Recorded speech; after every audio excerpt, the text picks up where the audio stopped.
Welcome to Sparks.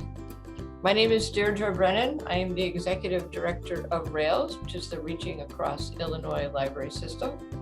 This is the 32nd episode of our podcast, which we started to bring about conversation and debate about issues that are facing libraries and trends that are coming up, and anything else that's of interest generally to libraries and library lovers. So today we have three guests from the Gerber Hart Library and Archives, which is located in Chicago. What part of Chicago specifically, Jen? We're up in Rogers Park area. Rogers Park, great. Guests, Jen Dantel, who is the Communications and Programming Coordinator at Gerber Hart. Ari Mejia, who was an audio artist and a producer, and also the producer of the podcast that we're going to tell you about.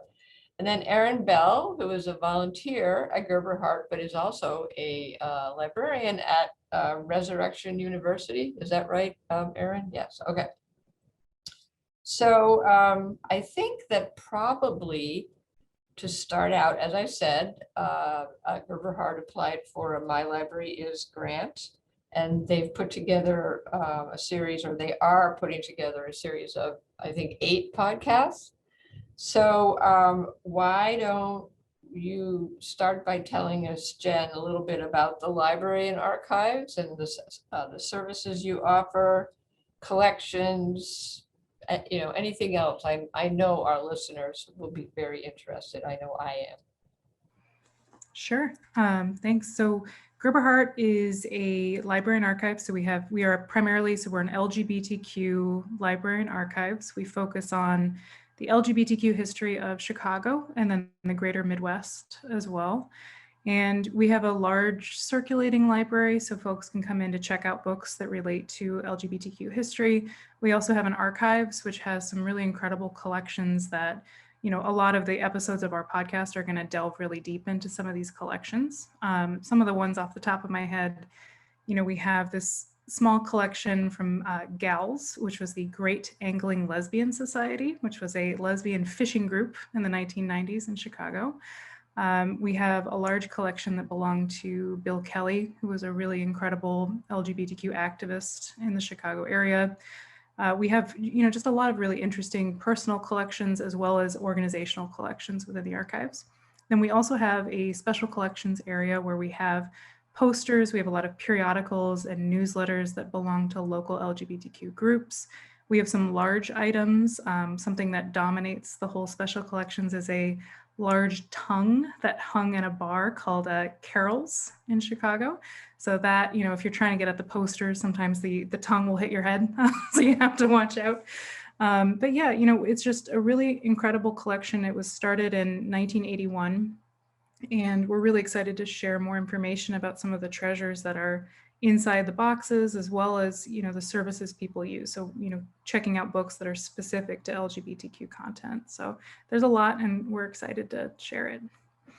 So you are open to the public, I take it? Yes. Yes, we are. Do you have to make an appointment or anything like that to come in, or? So you usually know. Right now we're open to, anyone can walk in, patrons can walk in. If you want to do research, right now we are asking for appointments just because of the pandemic and limiting the number of people inside the space. But we also have a large exhibit room. We have a few different exhibit spaces. So people that want to come in and see the exhibit can come in during open hours to see it. Without an appointment, and then researchers can just email to make an appointment so we can have the materials pulled for them to come in. Great. So just one last sort of librarian-esque question, I guess. Do you have a lot of digital resources, or have you digitized many of your items, or? We have a really detailed collection list for our archives that has been digitized online. I'm trying to think, I don't know, Erin might know more about this. Erin, what other digital resources do we have? So we have a growing number of digital images. We also have digitized several videos of pride parades in Chicago. I'm actually working with the director currently to set up a plan for hosting and sharing these digital resources. We're toying with Preservica for the time being, and we're also using archive space to save information about the finding aids.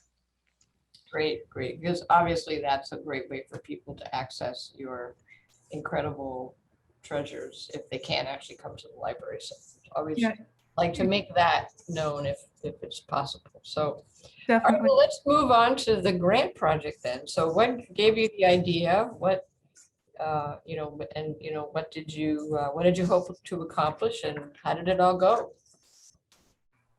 I just remembered one other thing about digital resources. We've done a lot of programming over the last year, a lot of digital or like Zoom programming and, book talks and things like that.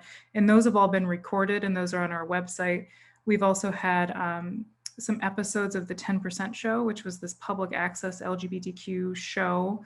And the director has added episodes online to our YouTube channel. So that's another digital resource that we have as well. Great. But as far as the podcasts go, I feel like we started talking, Ari and I actually started talking about the idea of doing something related to audio with Gerber Hart, because that's something we don't have much of. We don't have a lot of, oral histories or, audio projects. And we saw the grant for Rails, the My Library Is, and we thought this would be a great opportunity to try to, fix that gap and have, a podcast where we could reach more people, just because we've never tried doing, an audio project or something that, people outside of Chicago could be able to listen as well. And it's a completely different format. And, Ari had a lot to say about how good the podcast is for, reaching more people and how it's an interesting way of storytelling. So that was kind of what sparked the idea. And then seeing the Rails project, it seemed like a great opportunity to do it. So what about the content? I mean, what you're doing 8 of them, right? So are they all standalones or is it a series or I don't know who wants to answer this. Take your pick. I'll hop in. So we're doing one season. It'll be 8 episodes. Each episode will be a standalone story of an aspect of our collection or the history of Gerber Hart. We're tried to keep it as diverse as possible. We have, like Jen mentioned, we have a collection focusing on a smaller organization and a smaller collection of gals. We have a collection that we received within the last couple of years for Amigas Latinas. And so we wanted to focus on that as well. I've been doing some work researching the life of activist Lorraine Sade Baskerville in Chicago and her work in the 90s and early 2000s running a transgender social services organization in Chicago. Yeah, we've got a lot. And, we're trying to keep each episode contained to about 20, 25, maybe even 30 minutes thereabouts. And so I think we're realizing how hard it is with all of these great stories to compress it to that space. Yeah, so were most of these donated? I guess I was assuming that. Yeah, okay. That is really awesome. Wow.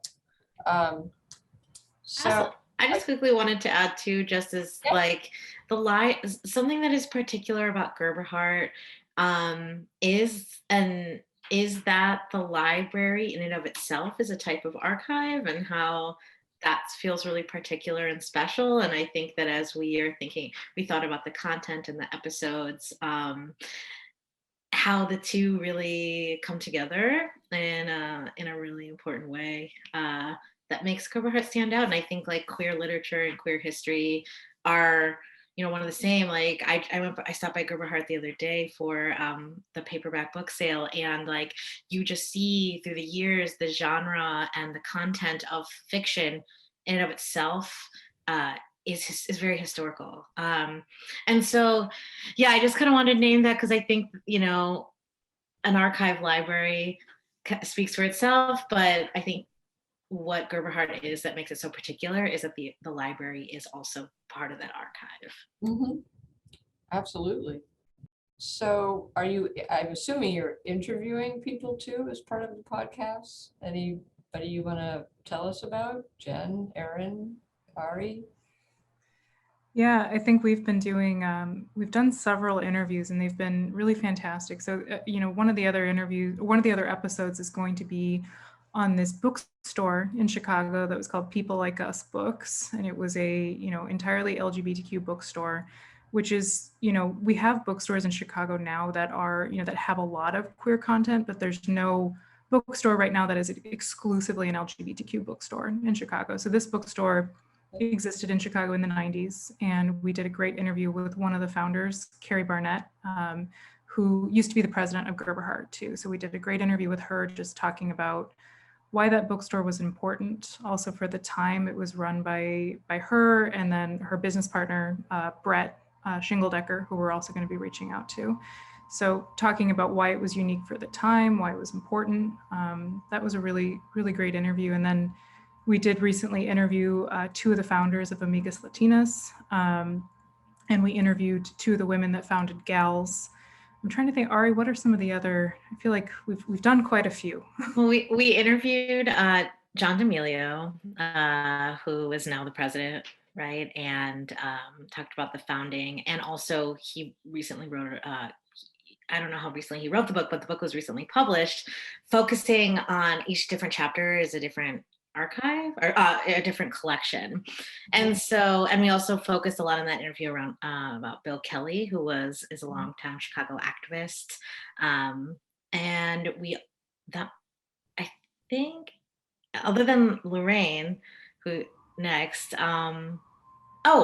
we interviewed the volunteers from Gerber Hart, who all, the way that exhibits come together at Gerber Hart, which of course y'all can definitely talk to this way more extensively than me, but it's a group of volunteers who just are really passionate, interesting people, and that have been with Gerber Hart for quite a while, and together they create exhibits. And so we focused in particular on this most recent exhibit, which is about queer activism in the 90s. And please add on, y'all, if there was something there. Yeah, I'll be interviewing Lorraine Shade Baskerville tomorrow evening. Ari will be participating. Jen, you're welcome to participate if you'd like. And we had to schedule it so late because she lives in Thailand, so there's a 12-hour time difference. So that was something fun I'd never had to deal with before. But she's great, and I'm so excited to have her tell her own story and bring life to this one box that we've had for years that she donated in 2003 before she left for Thailand. To have her tell her own story in her own words on the podcast, so excited. That is great. Right. Yeah. So I was looking at your website. You have an exhibit right now, or or a program about bars that used to be in Chicago or still are, or that whole aspect of the world. Is that right? Yeah. Yeah, this actually was an event that we were supposed to do last March, and we had to delay it because we weren't able to do a screening in person. But we're going to screen a short documentary that a local filmmaker put together on, Chicago's lost lesbian bars, and we're going to have a panel afterwards with a few women to talk about their experience during the 1970s and 80s in Chicago, and what the lesbian bar scene was like at the time. And the documentary is about 15 minutes long, so we're going to do a screening of that over Zoom and then do a discussion afterwards to talk about that.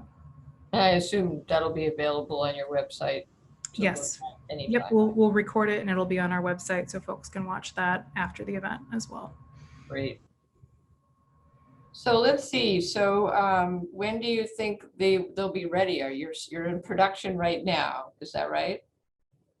That's right. We are. I feel like we have finished most of the big interviews. I think we have one or two left. I think the next big piece is we've set up a Google Voice account so that we can have volunteers and patrons call in and leave a message with a memory that they have about Gerber Hart, so that those little stories and snippets can be sprinkled in within the episodes.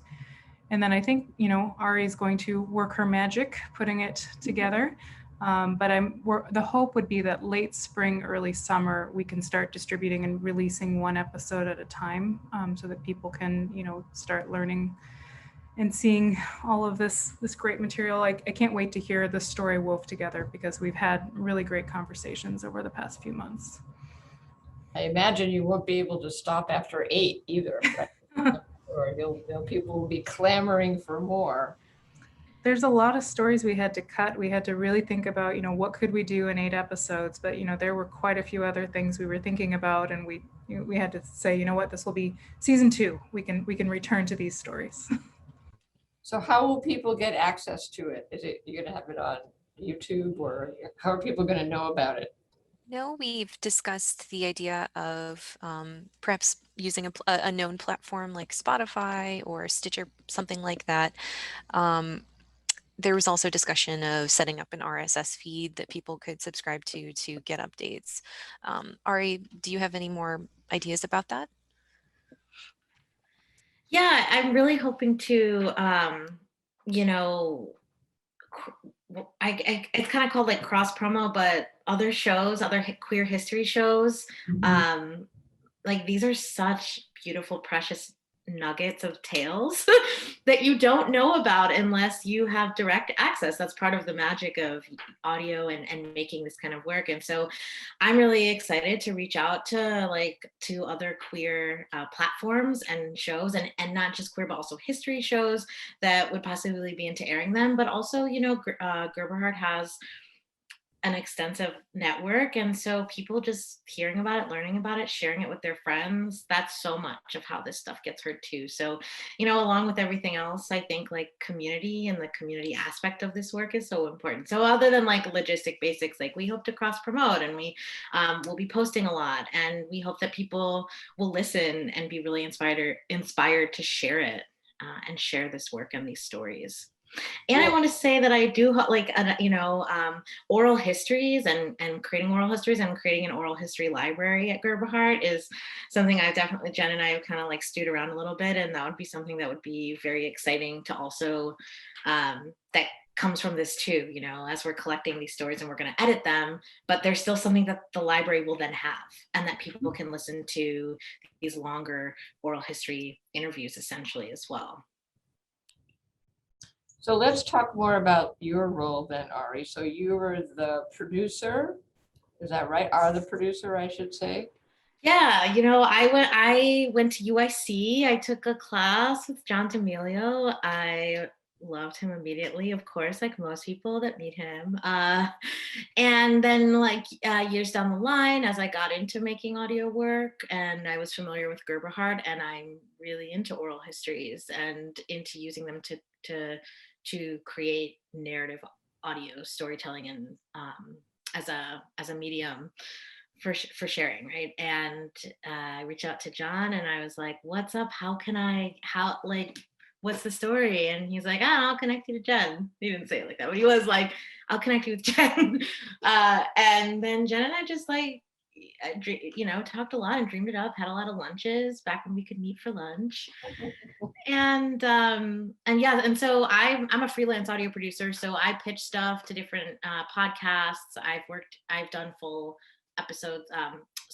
seasons like this for other organizations as well. And so the crafting of a narrative story, kind of like a documentary for your ears in a lot of ways, or even just a first person narrative, or some might just be chat, more like the chat show style. I really feel like the Amigas Latinas, like that whole conversation was just really incredible. Like that if someone heard our conversation, they would walk away feeling so alive and inspired and connected.